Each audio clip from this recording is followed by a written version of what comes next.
Ladies and gentlemen, today I have something very special to show you, even more special than FPS Creator and 3D Rad, in fact, because unlike those two game engines, I have sincerely no idea what I'm about to get into. I'm starting this video because some guy commented on the link for the FPS Creator video that I left on my Newgrounds that he remembers some game engine called 3D Game Builder, created by a Brazilian guy, he thinks. And I was like, how weird. 3D Game Builder as a name sounds a bit like 3D Rad, you know, it's got the 3D. Just looking at the comment left on my post, I can assume that this engine was around that same period when 3D Rad was around. And if I'm not mistaken, the author of 3D Rad is called Fernando, which might be a Brazilian name, maybe, actually. It sounds more Spanish, but I don't know what the naming commonalities are in Brazil. But still, I tried to look it up and I found this website, which right away tells me that this engine was made using 3D Rad as a concept. That is awfully interesting because if you know anything about the recent history of 3D Rad, you might know that there is someone out there on the Discord trying to remake this system with a modern take, I guess. It's a very ambitious project and one that I would gladly help with if I had any competence outside of what little I know about C# for Unity. Anyway, this was kind of a red herring. In spite of what I just implied earlier, this project was made by a completely different person. And I don't think that it's like a mod of 3D Rad. It looks very similar, as we are about to say, but I think it was made from scratch.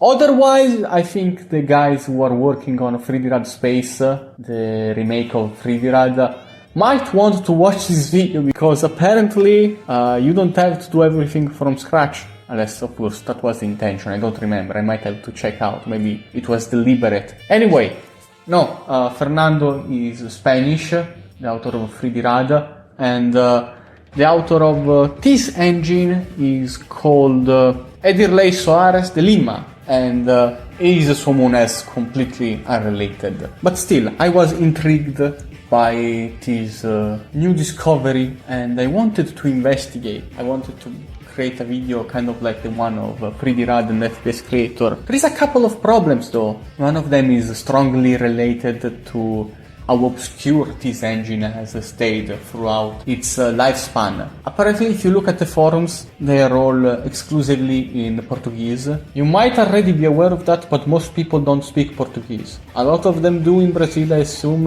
and Portugal. I'm sure there is a couple of Portuguese people in these forums, but outside of that, I imagine that in the period between 2009 and 2012, where this forum was active the most, it was going to be very hard for any outsider to gather any information. Of course, there is tutorials on the website in question, but they are also in Portuguese and they are translated automatically with Google Translate, which in its current state, I've got to say, it seems like a fairly accurate translation of the tutorial.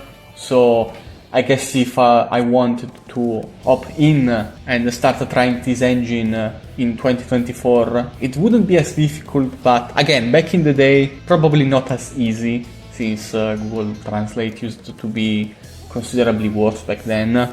There is also the fact that, unlike the forums for 3D Rad, which have been properly archived multiple times actually, years after they stopped being active and years after the engine was getting updated, 3D Game Builder wasn't so lucky. So if you look at the forums, even if you don't understand a word of what they're saying, you might be interested in, I don't know, downloading some game, maybe to play it for your YouTube channel, and 99% of the links are dead, unfortunately, which sucks. And I've even tried going to the Wayback Machine to find if there is any archives of the URLs that I want to go to. Unfortunately, this website didn't start getting archived until 2020, which is very late, and also the archived pages look like this, so again, not really much to work with. A damn shame, but I still found a couple of games that I could download. My internet browser Vivaldi told me that they are unsafe links, but going through the antivirus, they're fine. I don't know why it does that they're unsafe, but yeah. So we're going to play those two games and we're going to take a look at the engine itself. Ladies and gentlemen, I present to you Bananas Challenge 3D. I have no idea what this game is about. I guess it could be about monkeys and bananas, and it might be a game in 3D, but jokes aside, the guy I got this from, I don't even know why I'm saying this, it's not really relevant, but the guy I downloaded this from also had a blogspot where talks about religion, and his last post was from 2011. I don't know why, but that made me think. Anyway, yeah, let's play a game. Let's see the controls. Okay, I don't know if you can see the window that popped up because I'm using OBS, but it's telling me arrows for moving and Z to jump. Now, the arrows for moving are very, very weird to me because I wasn't a big computer game back in the day, but I know for sure that games preferred the WASD setting over the arrows. Like, it's generally more convenient, no? It's only 3D Rad games and this one game made with 3D Game Builder that make use of that, as far as I know. Well, not only those games, of course, but like in the indie scene of the time. And oops, what happened there? Well, okay, let's try playing a game. Like, let's try playing a game, I guess. Okay, there is a time limit. I was saying, I'm gonna assume that the next game I'm going to play here also has the arrows as a way of moving, and it's probably something that is preset. Like, you could code the monkey so that it moves with WASD, but since there is already an automated system in place that makes it so that you can move using the arrows, I guess I'm just going to use that. Does anything happen if I fall in the water? Apparently not. I mean, fair enough. Monkeys can swim. There isn't really much to this game. I'm not going to be too critical, but yes, I guess the thing you do is grab the bananas, and that's it. Whoa there, big guy, settle down, you're spinning too fast, I'm going to puke now. Arena di Zumbis, yes, version 1.1. Aperta enter, I guess means press enter. Oh, okay. It's oh, that's interesting. It's a first person, sorry, not first. A third person shooter. Okay, how do I control this? I can move with the arrows again. I can change camera angles. That's really neat. Not too different in practice, but no, it's cool that it's there. I actually really like the model in 3D here, animation and all. Very high effort, so I'm gonna keep it in third person. I don't understand how I'm supposed to shoot. Clicking the mouse does nothing. Okay, I'm dead.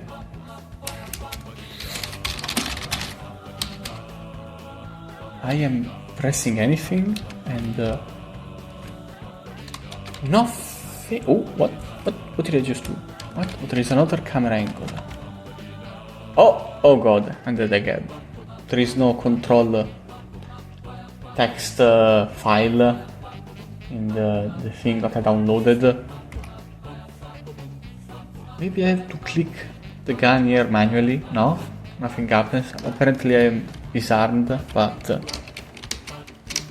again, like, oh, okay.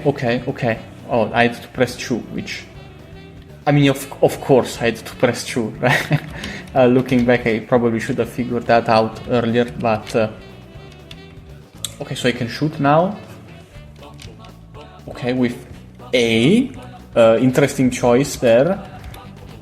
Actually, probably it was common, I don't know, in kind of games to have A for shoot, and I'm just an ignorant. It could very well be. I'm not gonna pretend that I'm an expert. Okay, cute animation when the zombies get destroyed. I like that there is multiple types of zombies, actually. That some that run, some that are glowing. Oh!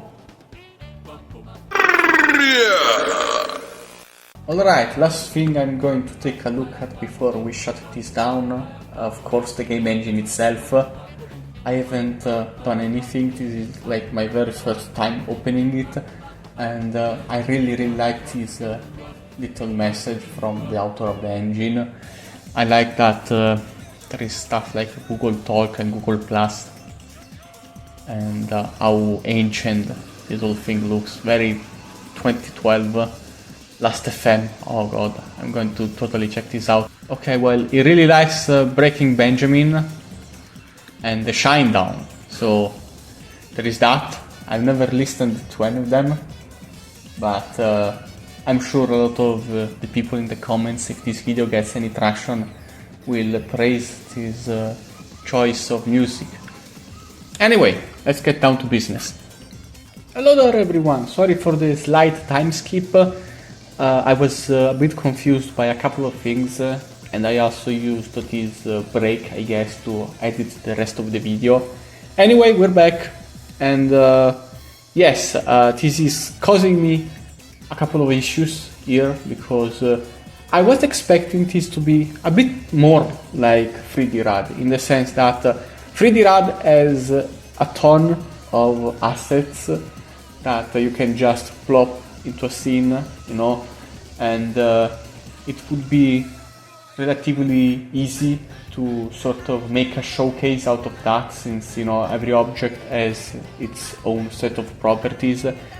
With 3D Game Builder it's a bit more complicated, but no big deal anyway. So, the skybox here, I am positive that this is the same skybox that they use in 3D RAD.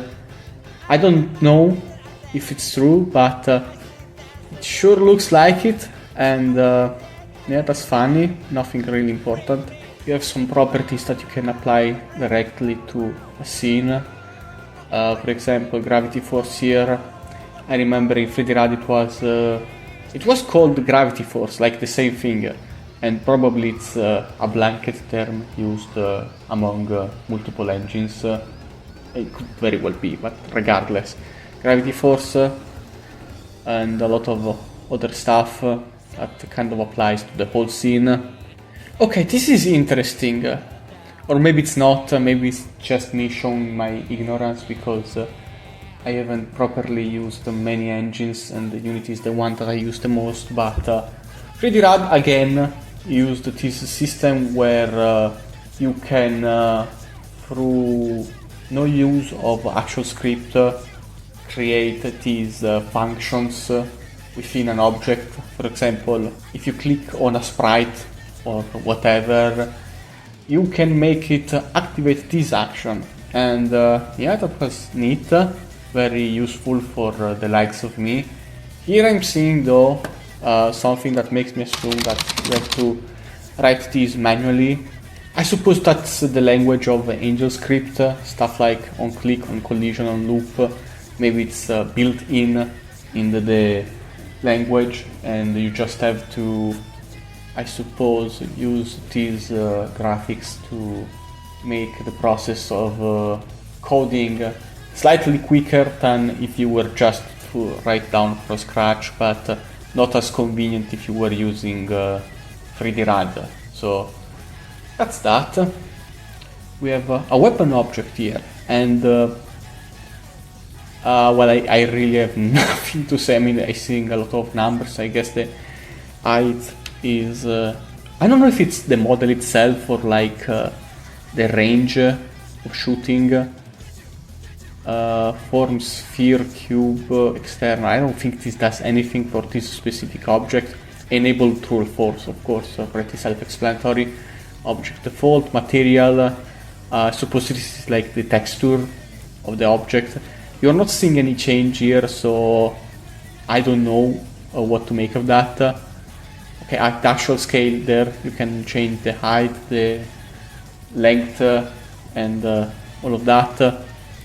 And the scale of the model and the scale of the collision are two different things, which you might think that's an obvious thing, but again, 3D RAD, I keep comparing this to 3D RAD because the author itself said that this is what this was based off.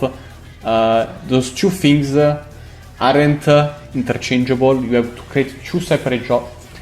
I was saying, you have to create two separate objects and group them, which, now that I think about it, that's actually how it works in most engines. I guess this is the weird one here for having both these properties within the same object. Cameras, okay, nothing really to say here. You can change the kind of style and the usual stuff here. Basic but functional, you could say. Here is a bunch of objects. You have already seen them at the beginning of this presentation. There is something I don't understand. If anyone here uses 3D Game Builder or has used it at any point, I can of course click the objects from this scene here and interact with them, but there is no list where I can just go and look at them, like if I write, I don't know, the name. Okay, never mind. I was just saying I don't understand where I can find the list. No, it's here under events. Why is it under events? That's weird. That's weird. Why can I see the list of objects only through the list of scriptable events? That's weird. I'm sure there has to be another way, right? Let's see the options here. Show shadows. Okay, sure. Gizmo, mouse pick system, camera, culling. You can set this in Portuguese, of course, which is nice. There is a model viewer, which not very useful to me right now because I don't have any model imported into 3D Game Builder. I think there was a tutorial in the website, but I mean, there is this plane. Wouldn't that be enough for you? Let's try to run this sucker. Not is possible. Okay. Sure. Not is possible to save the script. Save the changes. Can't execute. Okay. Yeah. I mean, of course. I don't want to make fun of the English of this guy who is likely a lot smarter than me. I just thought it was funny in the moment. Yeah, I think that's it. I don't really know what else to add to what you just saw. It is certainly an interesting engine, kind of like 3D RAD again, comparing it again. It's a shame that the project is dead because there is a lot of potential I can see here. It could have been a spiritual successor in a way, but we are where we are, and I suppose it's not the end of the world. Thanks for watching, everyone. See you in the next video. Remember to wishlist Trauma Pro Wrestling on Steam.